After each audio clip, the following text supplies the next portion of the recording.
Hola a todos y bienvenidos a este nuevo análisis profundo. Hoy, vamos a entrar en una contradicción humana que es fascinante. Totalmente fascinante. Y muy común, la verdad. Sí, exacto. O sea, ¿por qué nos resulta tan fácil sacrificar la paz mental o la salud por alcanzar cierto estatus, pero nos cuesta tanto mantener la fe ante un propósito superior? Y para entender esto, hoy traemos un texto muy particular para examinar. Así es. Vamos a explorar el capítulo 6, que se llama Fidelidad a Dios. Esto es del libro Buena Nueva, un libro psicografiado, es decir, recibido mediúmnicamente por Francisco Cándido Xavier. Ajá, a través del espíritu Humberto de Campos. Y la misión de esta exploración es desentrañar qué significa realmente la lealtad espiritual, sobre todo cuando el camino se pone cuesta arriba. Usando como hilo conductor las dudas de los propios apóstoles, que es algo sumamente humano. Claro. Esa comparación inicial sobre lo que estamos dispuestos a sacrificar es el núcleo absoluto de este texto. Sí, porque el mundo te cobra un impuesto carísimo. Un impuesto altísimo y doloroso por placeres que digamos son efímeros. Exacto.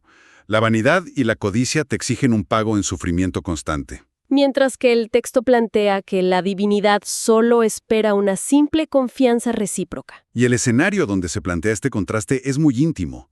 Ocurre de noche.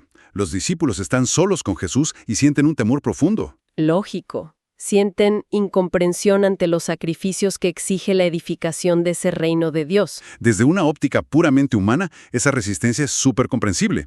Suena a que les prometen un camino lleno de renuncias. De dolor continuo, claro. Pero Jesús no ignora esa vulnerabilidad.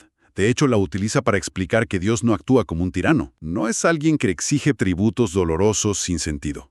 Exactamente. Lo compara con un padre frente a sus hijos, en pleno proceso de aprendizaje. Aunque bueno, la resistencia a esa idea de aprendizaje es fuerte en nosotros. El texto relata una intervención del apóstol Santiago. Esa parte es clave para entender la perspectiva de la época y la actual. Sí. Él cuenta la historia de un amigo suyo en Corazín, un hombre que afirmaba que seguiría a Dios con muchísimo gusto siempre y cuando se le garantizara la victoria. Victoria, felicidad y cero obstáculos en el camino. La clásica. Queremos la recompensa sin pasar por el esfuerzo. Es la búsqueda del atajo. Pero la respuesta a esa anécdota cambia toda la visión sobre la fe. Porque solemos buscar a un Dios que funcione como una máquina expendedora de favores. Soluciones inmediatas. Sin embargo, la lección que se extrae aquí es que la divinidad actúa como un padre que educa y perfecciona.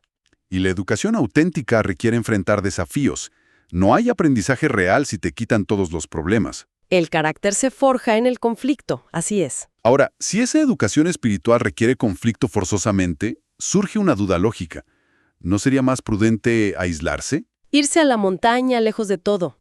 Claro, huir de la sociedad para contemplar lo divino en soledad y evitar corromperse con las dificultades terrenales. Muchos pensarían eso, pero la analogía que responde a esa duda en el libro es brillante.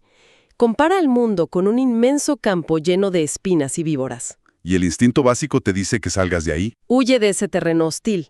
Pero la advertencia es clara. El verdadero discípulo entra en esa lucha silenciosa. Su tarea no es escapar, sino plantar una flor precisamente donde encuentra una espina. Se trata de transformar el entorno, no de evadirlo. Plantar esa flor en medio de las espinas requiere una energía física y mental inmensa.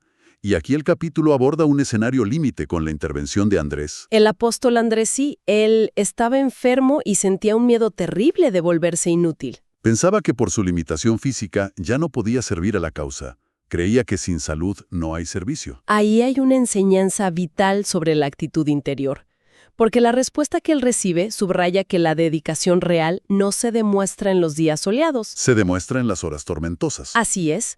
Incluso si careces de la voz, la vista o la movilidad, el servicio sigue siendo posible a través de tu actitud. La paciencia y el coraje frente a la adversidad se convierten en la forma suprema de actuar. El texto lo dice con una frase muy poderosa. La virtud es el verbo de esa fidelidad. ¡Qué profundo! La virtud es el verbo de esa fidelidad. Esa instrucción bajo la luz de la luna terminó sellando el compromiso de aquel grupo. personas con miedos y debilidades humanas lograron transformar sus angustias en un cántico de glorificación histórica. Explorar cómo la postura interior trasciende las circunstancias externas es fascinante. Y es justamente el tipo de reflexiones que compartimos todo el tiempo aquí. Así es. Por eso la invitación siempre queda abierta para quienes nos escuchan a sumarse a estas conversaciones. Síguenos en las redes sociales, Facebook, YouTube y en nuestra web, rutasdeluz.org. Y para cerrar este recorrido analítico, les dejamos una idea para reflexionar en casa. Adelante. Si la mayor lealtad y la verdadera fortaleza de espíritu se forjan únicamente enfrentando la adversidad, valdría la pena cuestionarnos algo importante.